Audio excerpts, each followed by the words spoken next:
వింజమూరు పట్టణంలోని చల్లా వీధిలో electrical work చేస్తున్న 14 ఏళ్ల మహిదర్ రెడ్డి అనే యువకుడు ప్రమాదవశాత్తు విద్యుత్ షాక్ తగిలి మృతి చెందాడు. భవన నిర్మాణంలో డ్రిల్లింగ్ మిషన్ తో గోడలకి డ్రిల్ చేస్తున్న క్రమంలో విద్యుత్ గోడలకి సరఫరా కాగా కరెంటు షాక్ తగిలి అక్కడికక్కడే కుప్పకొల్లి పడిపోవడంతో పక్కనే ఉన్న కుటుంబ సభ్యులు హుటాహుటిన ఓ ప్రైవేటు ఆసుపత్రికి తీసుకెళ్లగా అప్పటికే మృతి చెందినట్లు వైద్యులు ధృవీకరించారు. మృతి చెందిన బాలుడిని చూసి కుటుంబ సభ్యులు కన్నీరు మున్నీరవుతున్నారు.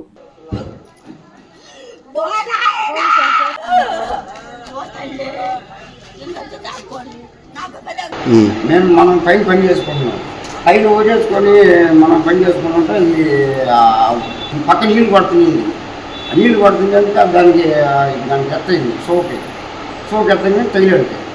అవును పోయి లాగేటప్పుడు కొట్టుకుందంటే ఇప్పుడు నేను చేస్తాను. మేము ముగ్గురునే కింద ఉన్నాడు, పైన లేడు అసలు.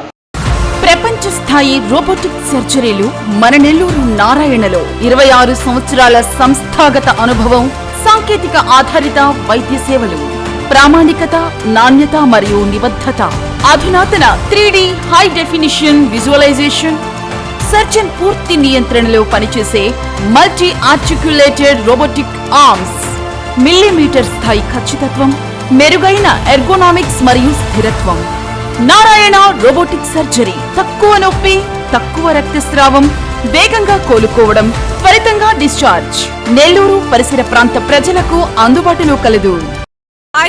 Please subscribe to N3 TV.